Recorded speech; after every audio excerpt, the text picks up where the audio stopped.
Тот дождливый сентябрьский день я запомню до конца своих дней. Я ехал со своей небольшой фермы в город по делам, как обычно, на своем старом «Москвиче», который служил мне верой и правдой уже больше 15 лет. Дождь моросил с самого утра, и дорога была скользкой, особенно на том участке, где проходит мост через речку Упу. Я никогда не считал себя особенным человеком.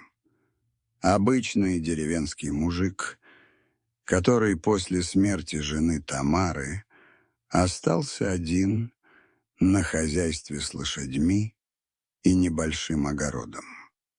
Работал всю жизнь на заводе, а когда вышел на пенсию, решил заняться тем, о чем мечтал с детства — разведением лошадей. Ничего героического в моей биографии не было и нет. Но в тот день судьба решила показать мне, что иногда самые простые человеческие поступки могут спасти чью-то жизнь и изменить ее навсегда. Было около 4 часов дня, когда я подъезжал к мосту через Упу. Дождь усилился, и видимость стала совсем плохой. Я ехал медленно, осторожно, как всегда езжу в такую погоду. И вдруг увидел на середине моста фигуру женщины. Сначала я подумал, что это мираж или обман зрения. Кто же будет стоять под дождем посреди моста в такую погоду? Но, приблизившись, я понял, что это реальность. Пожилая женщина стояла неподвижно, насквозь промокшая, с каким-то отрешенным взглядом, устремленным в никуда.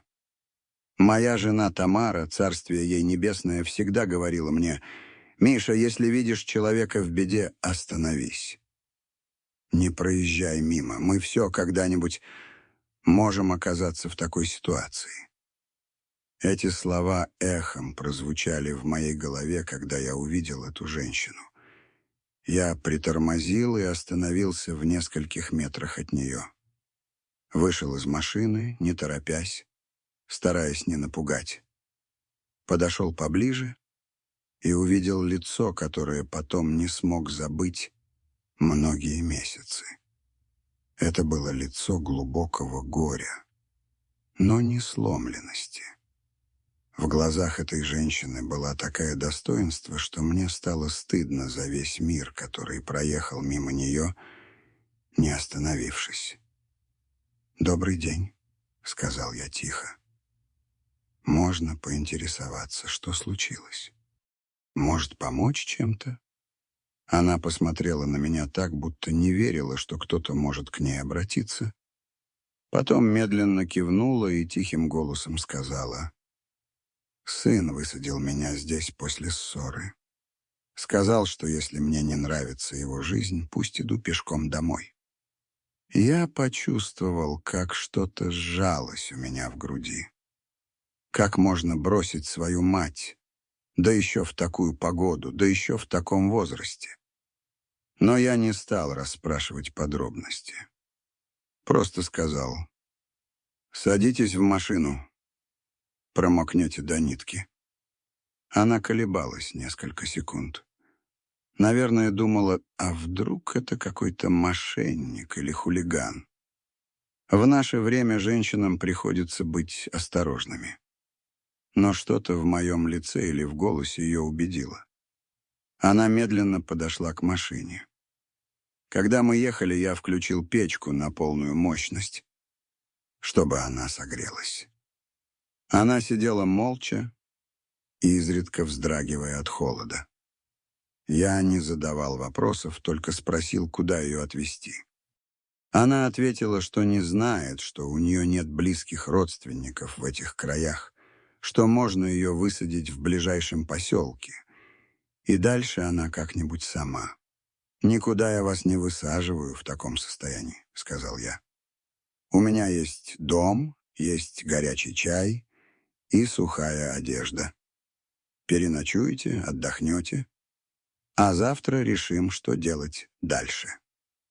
Так началась история, которая показала мне, что одиночество может быть побеждено простой человечностью, а предательство самых близких людей не означает конец жизни.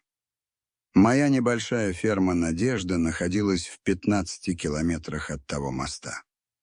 Я назвал ее так в память о жене, которая всегда говорила, что надежда — это последнее, что умирает в человеке.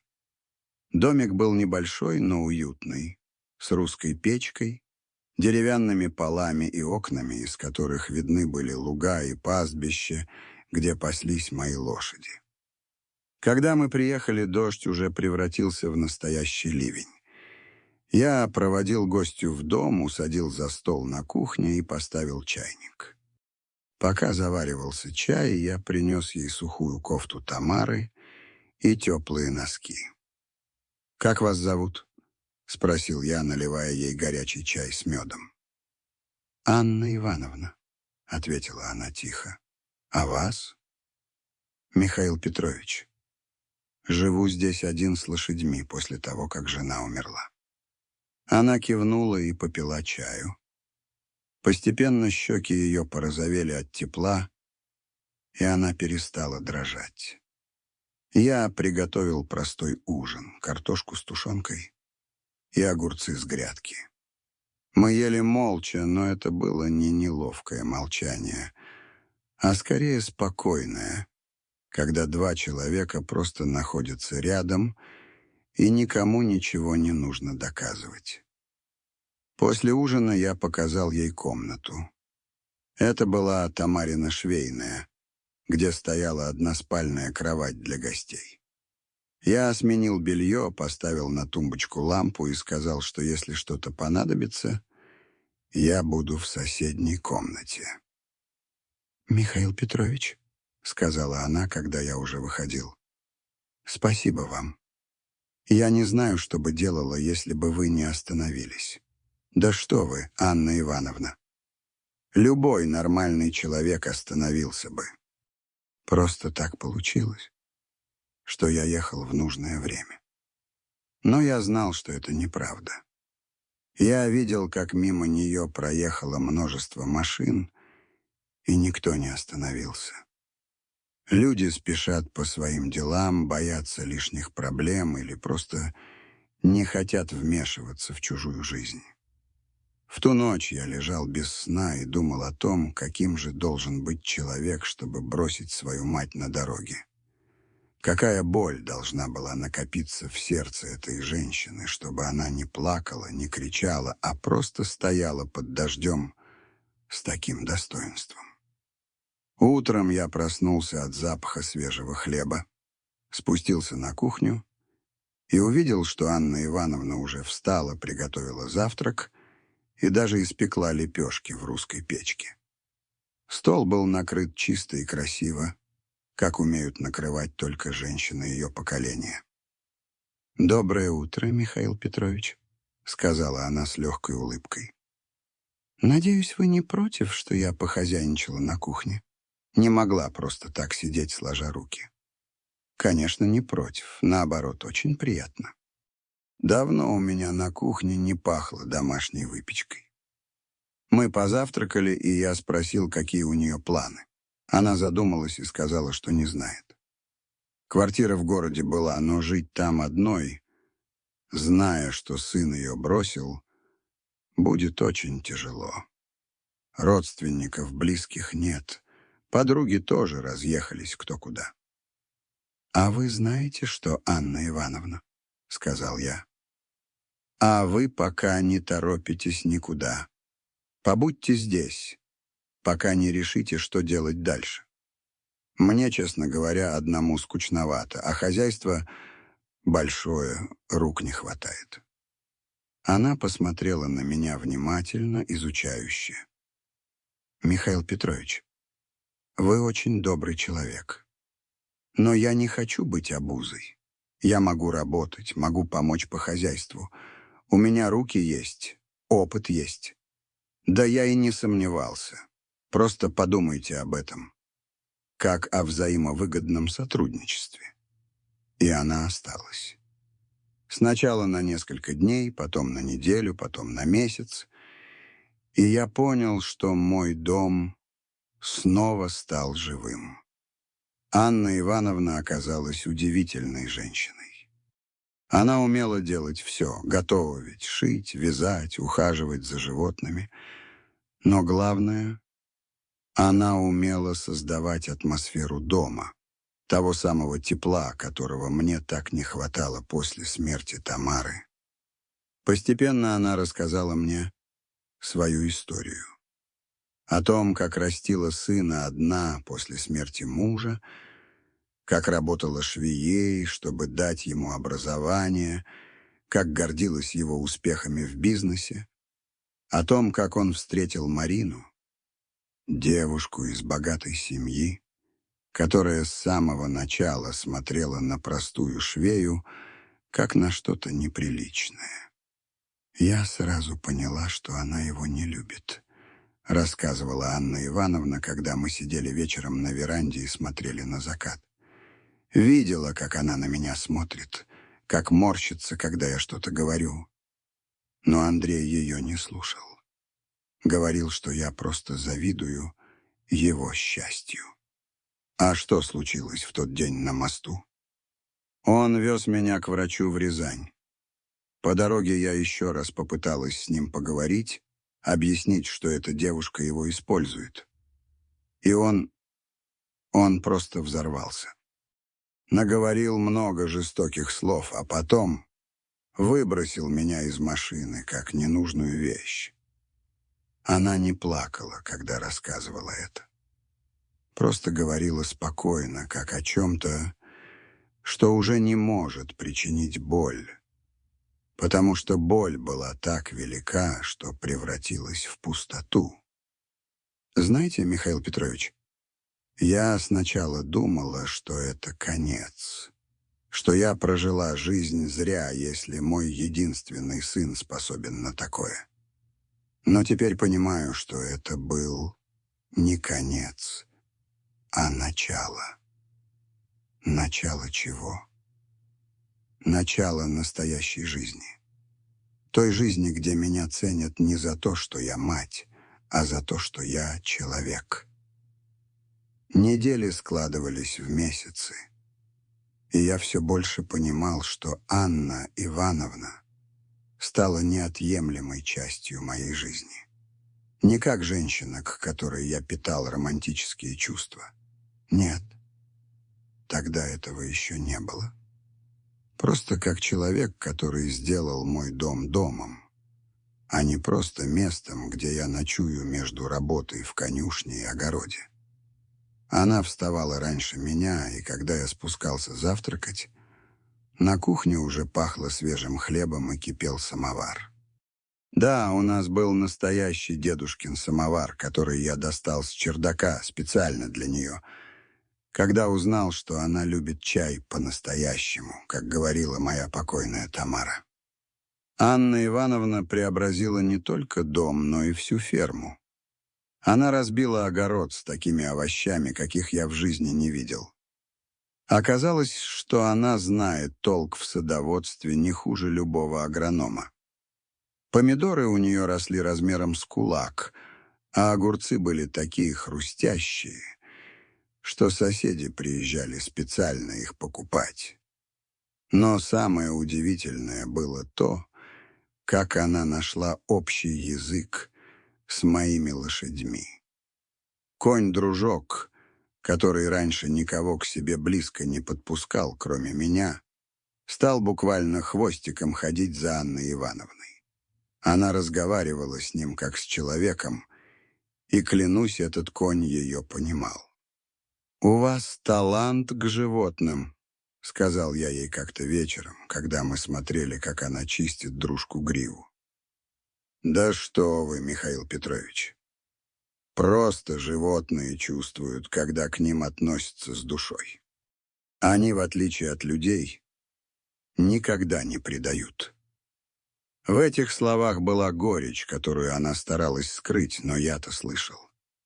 Шло время, и я заметил, что стал с нетерпением ждать вечеров, когда мы сидели на веранде, пили чай и разговаривали обо всем на свете. Анна Ивановна была очень умной женщиной, начитанной. Она рассказывала мне о книгах, которые читала, делилась мыслями о жизни, и я понимал, что за годы одиночества успел отвыкнуть от умных разговоров. Однажды, это было в начале ноября, когда уже выпал первый снег, я заболел. Подхватил простуду, температура поднялась, и я слег. Анна Ивановна ухаживала за мной, как за родным. Поила травяными отварами, ставила горчичники, сидела рядом, когда мне было особенно плохо. «Анна Ивановна», — сказал я ей, когда стало немного лучше, «а что, если ваш сын одумается? Что, если придет просить прощения?» Она долго молчала, потом ответила: «Знаете, Михаил Петрович, первые месяцы я каждый день ждала звонка. Думала, что он опомнится, поймет, что натворил. Но потом поняла, если человек способен выбросить родную мать из машины, то какие уж там извинения. Но все же он ваш сын, был моим сыном. А теперь я не знаю, кто он. Тот мальчик, которого я растила, никогда бы так не поступил». В ее голосе не было злости, только глубокая печаль человека, который понял, что потерял самое дорогое не из-за смерти, а из-за предательства. Зима в тот год выдалась суровая. Снега навалило по пояс, дороги заметало так, что в город можно было попасть только на тракторе. Но нам это было даже на руку. Мы жили как в отдельном мире, где существовали только мы двое, лошади, кошка Мурка и собака Шарик. Анна Ивановна научила меня вязать. Представляете, мужика 60 лет научила вязать носки. Говорила, что руки должны быть заняты делом. Особенно, когда на душе неспокойно. И правда, что-то успокаивающее было в этом мерном движении спиц. А еще мы много говорили о жизни, о детстве, о том, какими мы были в молодости. Она рассказала, что познакомилась со своим покойным мужем Иваном на танцах в клубе. Он был красивый парень, работал слесарем на заводе. Поженились быстро, по любви. А потом он заболел, рассказывала она. Рак. Андрею тогда было всего 12 лет.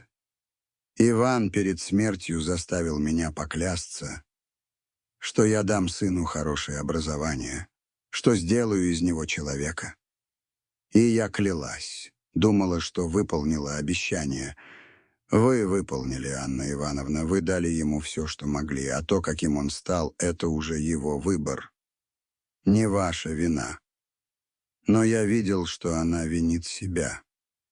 Наверное, все матери так делают, когда дети их разочаровывают. К весне между нами что-то изменилось. Я стал замечать, как красиво она улыбается, как ловко двигается по дому, как мило хмурит брови, когда что-то ее беспокоит. И понял, что влюбляюсь. В 64-м году, как школьник. Это было странное чувство. Не та страсть, которая была с Тамарой в молодости, а что-то более спокойное, но глубокое. Как будто я, наконец, нашел человека, с которым можно прожить остаток жизни в мире и согласии. Но я боялся признаться в своих чувствах. А вдруг она подумает, что я воспользовался ее беззащитностью? Вдруг сочтет это неуважением к памяти наших покойных супругов? Весна пришла рано в тот год. Уже в марте начал таять снег, и Анна Ивановна принялась за огород с такой энергией, словно хотела засадить половину Тульской области. Я помогал ей, и мы работали рядом, изредка переглядываясь и улыбаясь. Было что-то очень естественное в том, как мы двигались в одном ритме, как понимали друг друга без слов. Она протягивала руку за лопатой. Я уже подавал. Я наклонялся за лейкой. Она уже держала ее наготове. «Мы хорошая команда», — сказал я ей как-то вечером. «Да», — согласилась она. Как будто всю жизнь вместе работали. И в этот момент наши взгляды встретились, и я понял, что она тоже что-то чувствует. В ее глазах была та же нежная растерянность, которую я ощущал сам.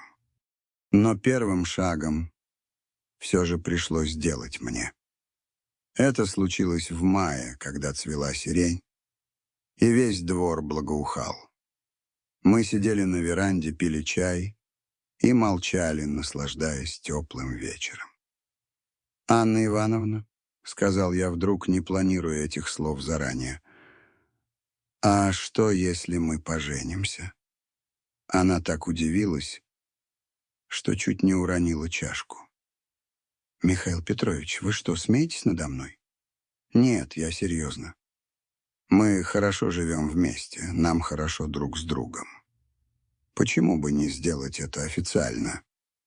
Она долго смотрела на меня, и я видел, как в ее глазах борются разные чувства.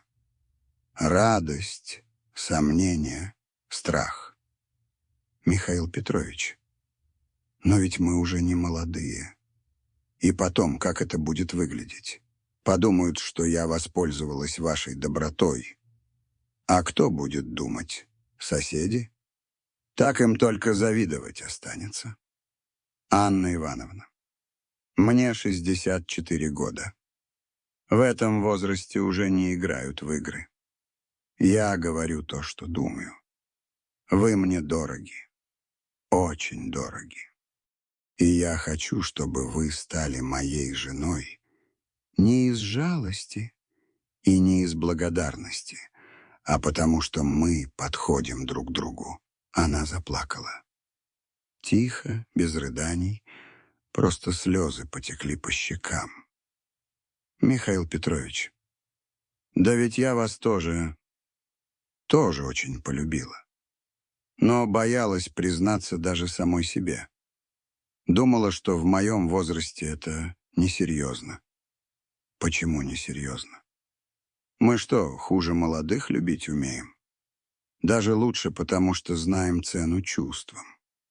И тогда она кивнула, улыбнулась сквозь слезы и сказала то самое «да», которое сделало меня самым счастливым человеком на свете.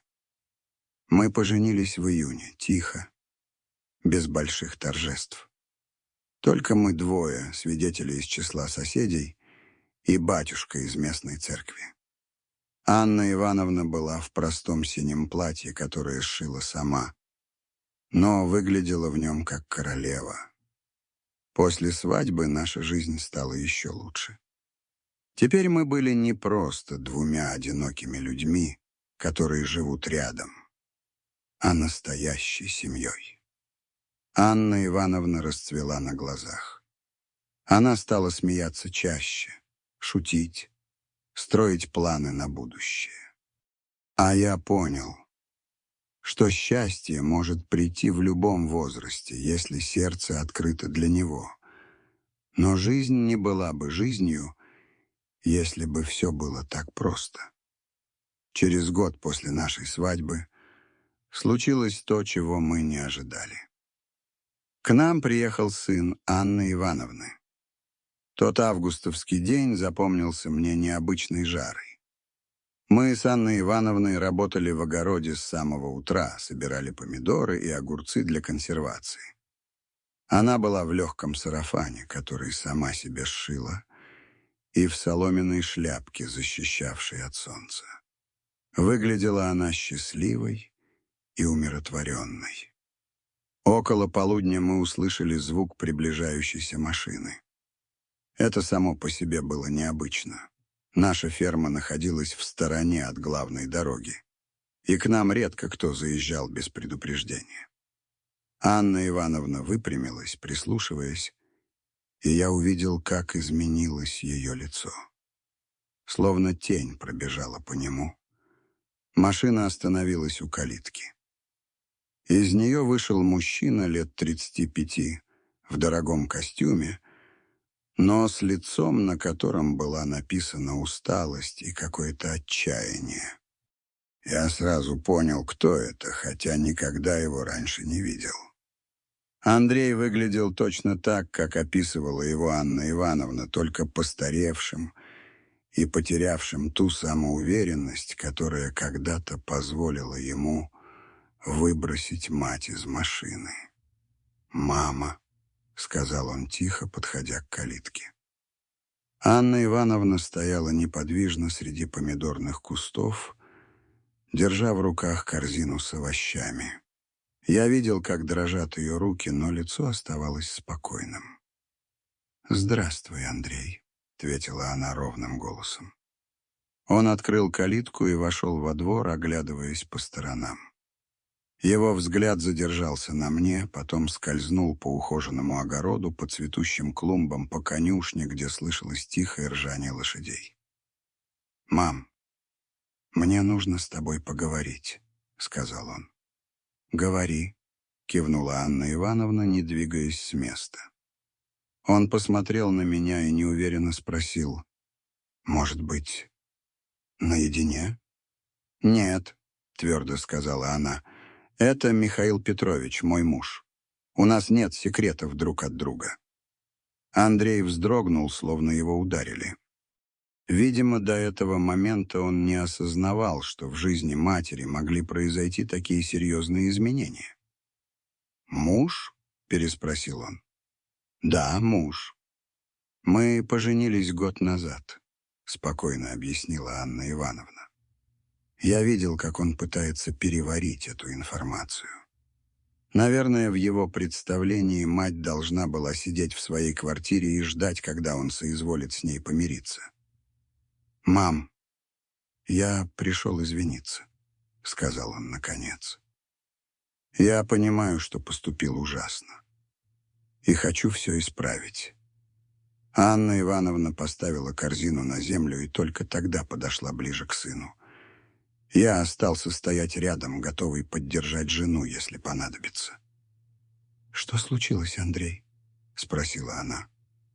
Он опустил голову. Я увидел, что плечи его дрожат. Марина ушла. Оказалось, что у нее был любовник. Вернее, не один. Она вышла за меня только из-за денег, а потом тратила мои деньги на других мужчин. Анна Ивановна не сказала: «Я же тебя предупреждала».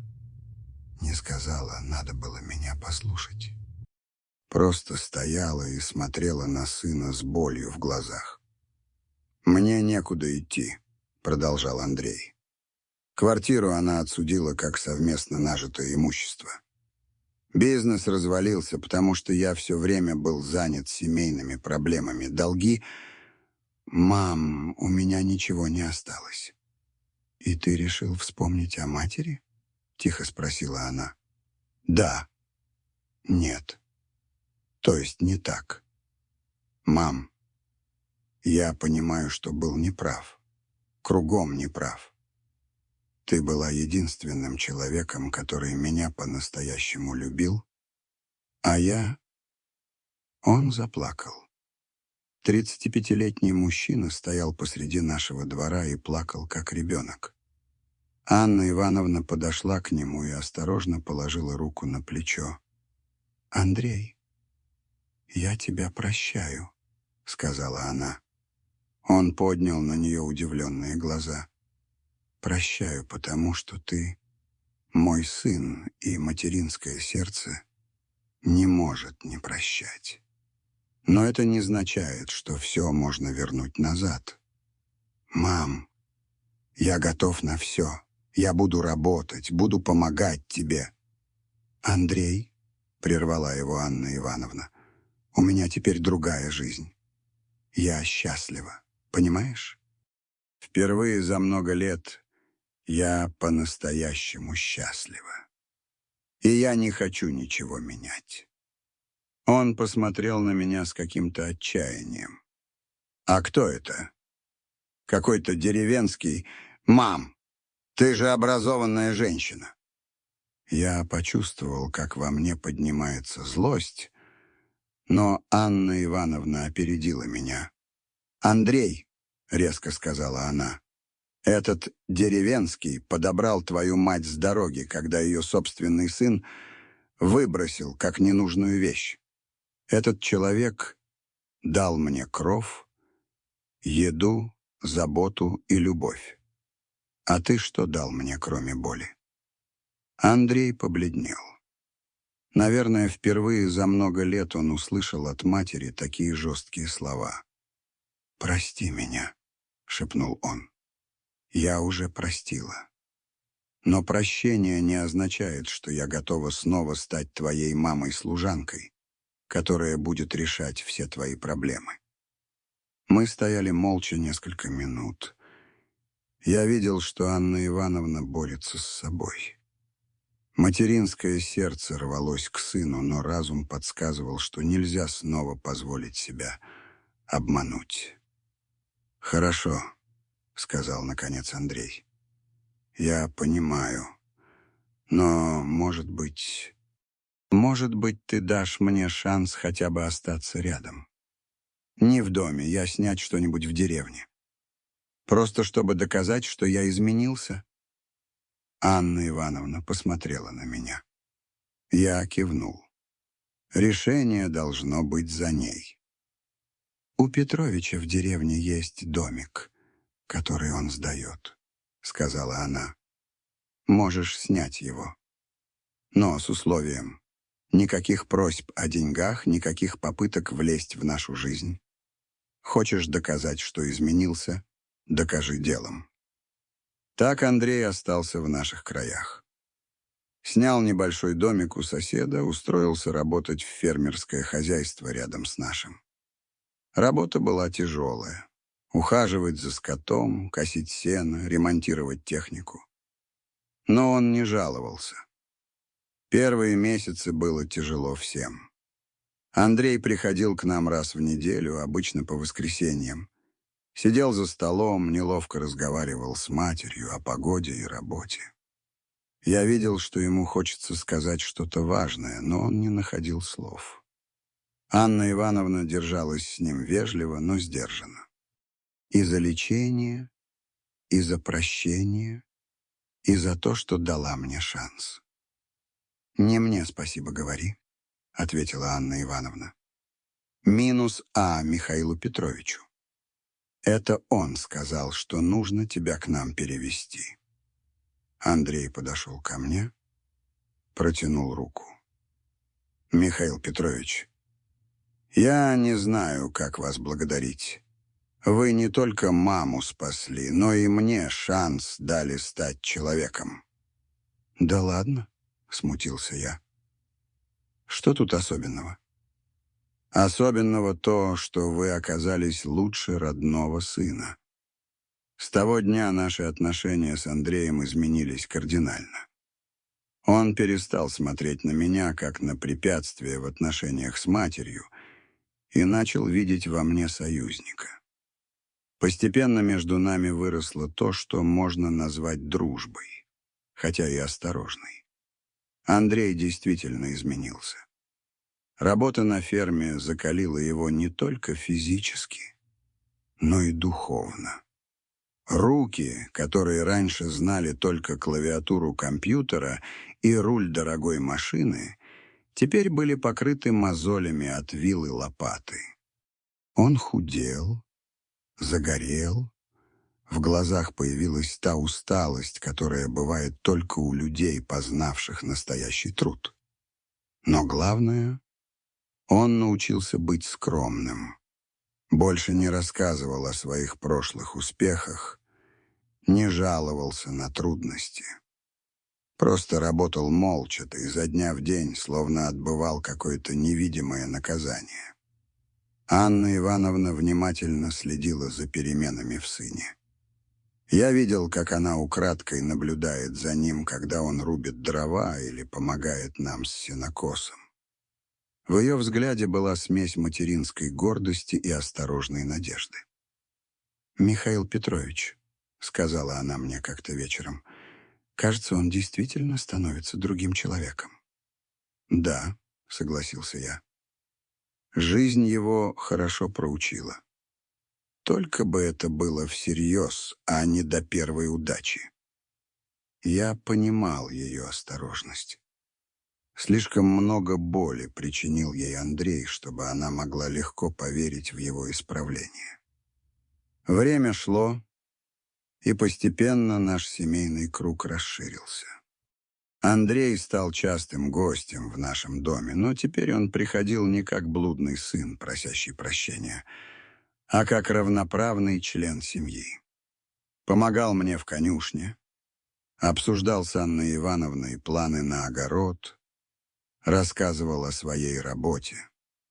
Однажды весной, это был второй год его жизни в наших краях, произошел случай, который окончательно изменил наши отношения. Я работал в поле, когда вдруг почувствовал резкую боль в груди. Сердце заколотилось неровно, я упал, теряя сознание. Очнулся уже в больнице. Рядом с кроватью сидела Анна Ивановна, заплаканная и бледная. А чуть поодаль стоял Андрей. «Что случилось?» — спросил я слабым голосом. «Инфаркт», — ответил Андрей. «Если бы я не увидел, как ты упал...» Врач сказал, что еще полчаса, и было бы поздно. Оказалось, что Андрей работал в соседнем поле и увидел, как я рухнул. Он бросил все, подбежал ко мне, сделал искусственное дыхание, а потом на своей машине домчал до больницы быстрее скорой помощи. «Ты спас мне жизнь», — сказал я ему. «А вы спасли мою», — ответил он. «И не только мою, но и мамину. Я понимаю это теперь». В больнице я пролежал 2 недели. Андрей и Анна Ивановна дежурили рядом с моей палатой по очереди. Сын вел все хозяйство, ухаживал за лошадьми, поливал огород. А когда меня выписали, дома меня ждал идеальный порядок и ужин, приготовленный Анной Ивановной по всем правилам диеты для сердечников. «Знаешь, что самое удивительное?» — сказала мне жена в тот первый вечер дома. «Андрей готовил себя сам все эти 2 недели. Не попросил меня ни разу оставить тебя и заняться им. Сказал, что главное сейчас, чтобы ты поправлялся». Это было как последний штрих в портрете нового Андрея. Он действительно изменился. Научился думать не только о себе. После моей болезни мы стали по-настоящему семьей. Андрей купил дом побольше в том же селе, перебрался туда, но проводил с нами почти каждый день. Помогал мне во всем. Я уже не мог работать так, как раньше, сердце напоминало о себе. Он устроился мастером на местный механический завод. Оказалось, что у него есть способности к технике. Работал добросовестно, коллеги его уважали, по вечерам изучал чертежи, придумывал усовершенствования для оборудования. «Мам», — сказал он как-то за ужином, — «я хочу получить техническое образование. Заочно, конечно. Но хочу стать настоящим инженером, а не просто мастером». Анна Ивановна улыбнулась так, как не улыбалась давно. «Учись, сынок. Никогда не поздно учиться. Только теперь я понимаю, зачем мне это нужно. Раньше я хотел быть богатым, а теперь хочу быть полезным». Прошло еще 2 года. Андрей действительно поступил в технический институт на заочное отделение, совмещал работу с учебой. Познакомился с хорошей девушкой, Светланой, учительницей из соседнего села. Она была простой, доброй, трудолюбивой, полная противоположность его бывшей жене. Когда он привел ее к нам знакомиться, Анна Ивановна сразу приняла ее как родную дочь. Светлана помогала на кухне, интересовалась рецептами, восхищалась цветами в нашем саду. «Михаил Петрович», — шепнула мне Анна Ивановна, когда молодые ушли гулять. Наконец-то он выбрал правильно. «Да», — согласился я. «Эта девушка его действительно любит, а не его кошелек». Андрей и Светлана поженились осенью того года. Свадьба была скромной, в сельском доме культуры, но очень теплой и душевной. Анна Ивановна впервые за много лет была по-настоящему счастлива. Она танцевала на свадьбе своего сына, и все гости говорили, что выглядит она не старше 50 лет. А еще через год у нас родился внук. Назвали его Иваном в честь покойного деда. Анна Ивановна превратилась в самую заботливую бабушку на свете.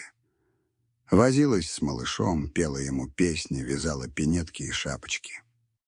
«Михаил Петрович», — сказала она мне, когда мы сидели на веранде и смотрели, как она качает внука на руках, «я думаю, что все в жизни происходит не случайно». «Это как?»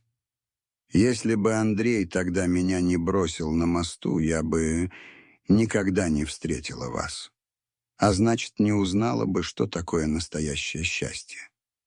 И он не понял бы, что значит быть человеком. Значит, вы не жалеете о том дне? Странно, но нет. Тот день был самым страшным в моей жизни, но он же и привел меня к самому счастливому. Я обнял жену за плечи и подумал о том, как мудро устроена жизнь. Иногда нужно потерять все, чтобы найти самое главное. Эпилог. 7 лет спустя. Сегодня мне 71 год, а Анне Ивановне 75. Мы все еще живем на нашей ферме, хотя большую часть работы уже выполняет Андрей с сыном. Да, у них родился второй ребенок, дочка Анечка, названная в честь бабушки. Наш дом всегда полон детского смеха, Анна Ивановна счастлива, как никогда. Андрей закончил институт, стал главным инженером на заводе, но нисколько не зазнался. По-прежнему простой, добрый, внимательный сын. Иногда вечерами, когда внуки засыпают, а молодые уходят к себе, мы с Анной Ивановной сидим на той же веранде и вспоминаем тот дождливый сентябрьский день 7 лет назад. «А если бы вы проехали мимо?» — спрашивает она. «Не проехал бы», — отвечаю я. «Не смог бы». «Почему?» «Потому что моя Тамара меня не простила бы. И потому что так нельзя, мимо чужого горя не проходят». Я рассказал вам эту историю не для того, чтобы показаться героем. Я самый обыкновенный человек, который просто остановился, когда увидел женщину в беде. Любой на моем месте сделал бы то же самое. Но, может быть, кто-то из вас, услышав эту историю, тоже остановится в нужный момент. Поможет упавшему подняться, накормит голодного, приютит бездомного. Не ради награды или признания, а просто потому, что так положено человеку. Доброта — это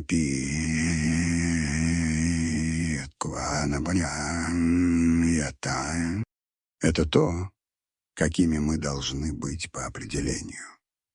И когда мы об этом забываем, жизнь иногда устраивает нам встречи, которые напоминают «мы люди». И в этом наша сила и наша ответственность. Анна Ивановна нашла свое счастье в 70 лет. Андрей понял, что значит быть человеком в 37. А я узнал, что одиночество можно победить простой добротой в 64. Никогда не поздно измениться, полюбить, простить, начать новую жизнь. Главное, не проезжать мимо чужой беды и не терять веру в то, что в людях больше хорошего, чем плохого. Эта история еще не закончена. Каждый день мы пишем ее дальше. Анна Ивановна и я, Андрей и Светлана, маленькие Ваня и Аня. И каждый день мы стараемся писать ее так, чтобы не было стыдно за написанное. А вы помните тот мост, где я нашел Анну Ивановну? Мы часто там бываем теперь, всей семьей. Внуки кормят уток, которые плавают в речке, а мы с Анной Ивановной стоим и думаем о том, как удивительно может повернуться жизнь. На том месте, где она стояла под дождем, брошенная и одинокая, теперь смеются ее внуки. А рядом с ней стоит человек, который любит ее не за что-то, а просто потому, что она есть. Вот и вся история. Простая история о том, что добро всегда возвращается, а любовь не знает возраста. И о том, что иногда самые страшные дни в нашей жизни оказываются началом самых счастливых лет. Спасибо, что выслушали. И помните, если видите человека в беде, остановитесь. Возможно, вы спасете не только его, но и себя. Ведь доброта — это дорога, которая ведет домой, к самому себе настоящему.